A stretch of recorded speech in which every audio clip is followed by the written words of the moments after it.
¿Cuánto tiempo tenemos antes de que nos venga a botar el aire? 26 minutos. Bien. Bueno. Ya habíamos cursado... ¡Ay, perdón! ¿Qué pasó aquí? Entendiendo lo que son los patrones, ¿verdad? Y que desde cierto punto de vista el abordaje de la patología hepática por patrones como que me brinda una forma de agrupar los posibles diagnósticos, ¿no?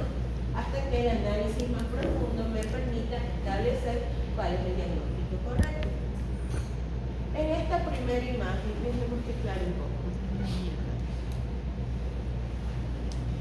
¿Qué podemos observar? Esto que estoy señalando aquí, ¿qué es? Muy bien, son hepatocitos, y esto que estoy señalando acá debería ser mi borde de una triada corta, ¿verdad? Pero aquí puedo ver la triada corta, de repente un esbozo de una estructura que parece médula, y todo lo demás que me representa. Infiltrado inflamatorio. ¿De qué tipo?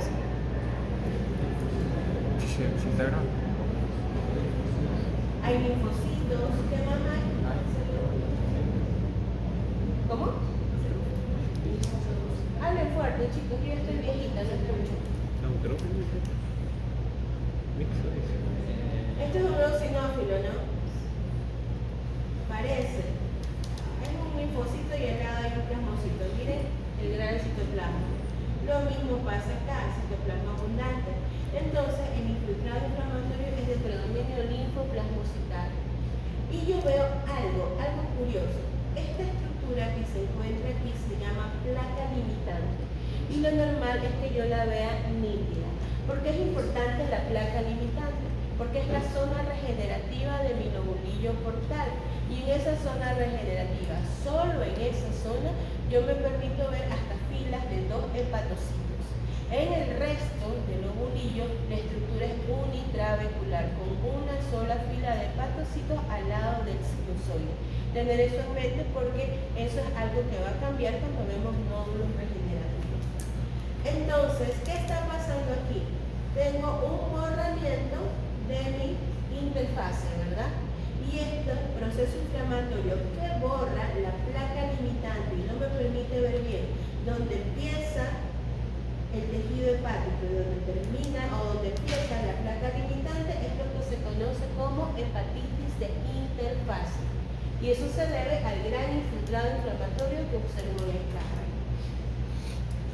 Si vamos acá a mayor acercamiento, también puedo observar que este infiltrado inflamatorio, que en este caso también está formado por linfocitos y plasmocitos, encuentra dirigiéndose al interior, ¿verdad? Entonces ya no es solamente un proceso inflamatorio portal, sino intraparenquimatoso, ¿verdad? Y eso va a condicionar a que yo vea posteriormente cambios también en el hepatocito. Hasta aquí veo los hepatocitos normales. Esto de que algunos tienen el núcleo más grande que otros es normal. Ellos son así feitos de por sí los pobres, pero eso es normal. Ya vamos a ver verdaderos cambios que asustan. Miren, y cómo borran. Esto sigue siendo una hepatitis de interfase. Y al estar dominada por linfocitos y células plasmáticas, ¿en qué empiezo a pensar? No, más que crónico. Acuérdense, hablamos de patrón de infiltrados inflamatorios. ¿En qué puedo pensar si yo veo un predominio de linfocitos, plasmocitos y hepatitis de interfase? No. Y expusieron, lo dijeron 2 veces y lo dijeron bien. Relacionen lo que expusieron con lo que estamos viendo, chicos. La idea es esa. Esto es frecuente de ver en las hepatitis autoinmunes. Acá. A ver. Sí. Aquí ya veo otros hallazgos que también puedo ver en hepatitis autoinmunes, aunque no se mencionaron, y esto es una patología en específico, que es la presencia de estos receptoides que incluso pueden llegar a formar como sincitios, dándonos el aspecto de células gigantes multinucleadas. Lo que de aquí quiero rescatar son los cambios hepatocitarios que se producen cuando el infiltrado inflamatorio alcanza el parenquima. como lleno de líquidos. Ese es un edema celular que me provoca un fenómeno denominado balonización. ¿Ya? Y ese citoplasma, que lo veo desflecado, así como que se estuviera rompiendo como una plumita cuando se disgrega, se denomina degeneración plumosa. Y otro que está pasando aquí es cuando en el hepatocito empieza a haber pigmento biliar y son agregados de pigmento. Por aquí ya mismo empiezan a surgir hemosiderófagos también a llevarse un poco de pigmento. Esto también lo puedo ver en hepatitis autoinmunes, pero también en algunos tipos de hepatitis viral que producen mucha necrosis. Acá, esto es un fenómeno que puede verse en hepatitis crónicas y también en hepatitis autoinmunes. Aparte de que tengo, miren, los cordones de hepatocitos infiltrados por mononucleares, tengo este fenómeno de aquí. Todo esto es un hepatocito. Y aquí adentro tengo, ¿qué son? Dentro del citoplasma del hepatocito. ¿Qué son? Miren ese núcleo pequeño con citoplasma escaso. ¿Qué son?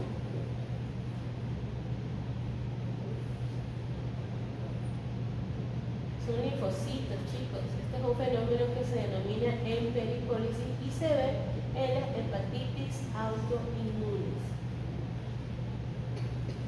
Y acá, bueno, aquí lo que tengo es una muestra de cómo la inflamación se extiende hacia el parénquima, ¿verdad? Si vieron acá, recuerden acá cómo inicia.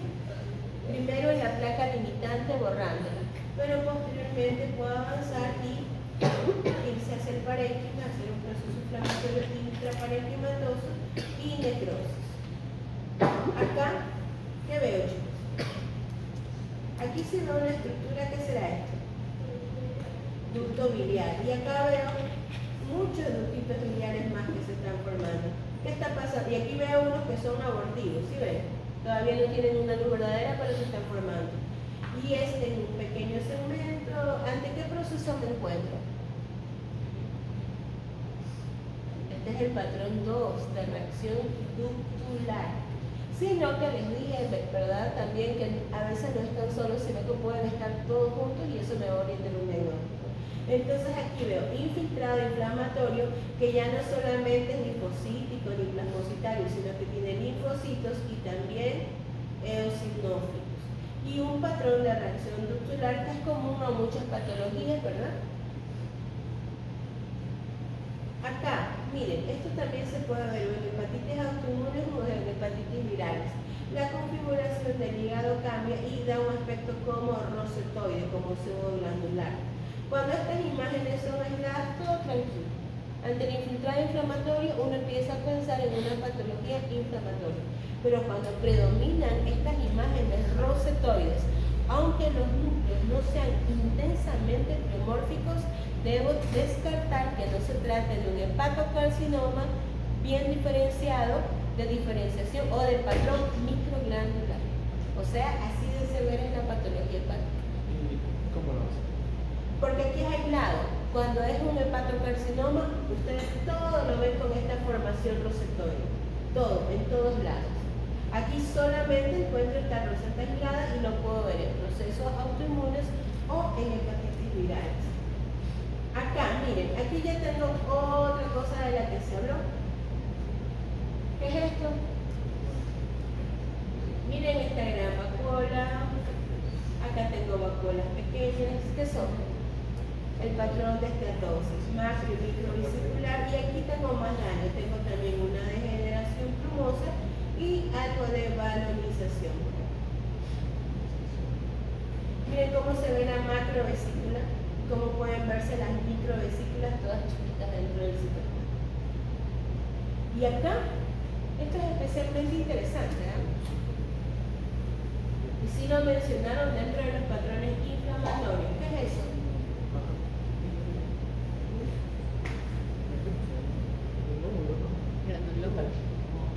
¿Manda? Un granuloma. Muy bien. Esto es un granuloma. Miren que tiene una corona de linfocitos. Es un granuloma desnudo de tipo. Eso no es solamente aquí, eso se ve en todos lados. Un granuloma de tipo sarcoide, chicos. Y acá tengo también la llamada hepatitis de interfase, ¿verdad? Y muchos hemosiderófagos. Bueno, en cambio aquí son cargados de pigmento, pero no pigmento biliares. Acá, ¿qué es horrorosidad? Miren, todas estas áreas son de necrosis. Y estos son hepatocitos que también están en vía de necrosis. Si nos damos el trabajo de observarla detenidamente, vemos que aquí termina mi biopsia, pero no termina la necrosis, ¿verdad? Aquí tengo áreas de necrosis, estos pobres de acá también están falleciendo y se unen con un espacio corto. Acá tengo mucha inflamación y también tengo cierto grado de necrosis. Esto es necrosis confluente, propia de las hepatitis virales agudas severas. Y acá, bueno, ¿qué tensión es esta? Tricrómico. Si ustedes ven azul, es tricrómico. Veo cómo se está estableciendo la fibrosis entre las áreas de necrosis, porque los procesos generalmente son simultáneos. No es que primero se necrosa todo, así pasa 2 meses y luego recién se fibrosa. No, se necrosa y eso de una vez llama a las citocinas que van a activar los fibroblastos y empieza el proceso regenerativo. Y acá, a mí si me pasa esto, primero lloro, después me pongo a tratar de razonar. ¿Por qué? Aquí tengo una mezcla de patrones. Si yo señalo esto, ¿qué estoy señalando? Esteatosis, ¿de qué tipo? ¿Macro o microvesicular? Macrovesicular. Y si yo señalo esto, ¿qué está pasando?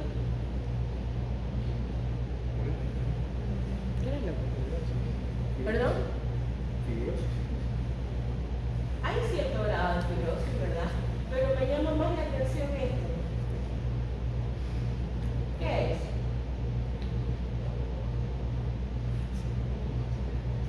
Es una proliferación ductular, patrón 2, extensa, grandísima. Yo veo esto y pienso colangiocarcinoma intrahepático, pero no, es una proliferación ductular. Y ese es el peligro con las biopsias pequeñas, que hay ciertas morfologías que nos pueden hacer pensar en algo maligno cuando no lo hay. Por eso, en una biopsia hepática, nadie les va a diagnosticar eso sin datos clínicos. Si alguno de ustedes alguna vez es patólogo, o si son clínicos, el patólogo les va a llamar, oiga, deme datos de ese paciente. ¿Qué dice la imagen? ¿Cómo está el alfa-fetoproteína? Y les va a pedir una serie de datos que nos van a ayudar a distinguir si esto es inflamatorio, proliferación ductular, o si es un colangiocarcinoma intrahepático, que eso es con lo que más se nos confunde, sobre todo cuando es tan extensa. ¿Se acuerdan la que vimos hace poquito, que eran ductos pequeños solamente en un ladito del espacio porta, que lo distendía pero no lo distorsionaba? Esto obviamente ya distorsionó el espacio porta hace rato, ¿verdad? Y acá, bueno, veo esa valorización, la degeneración plumosa y la posterior necrosis hepatocitaria. Y aquí, la formación de micronódulos en medio de espacios fibrosos, y eso sería una cirrosis micronodular. ¿Ya? El hepatocito aquí está reactivo, no hay hepatocito. ¿Qué son los cambios que me van a llamar la atención en el hepatocito y que me pueden hacer pensar que ya no estoy frente a un nódulo regenerativo sino a un nódulo displásico? Los cambios nucleares. De por sí, los núcleos del hepatocito tienden a ser grandes, centrales, y el nucleolo a veces sí es visible.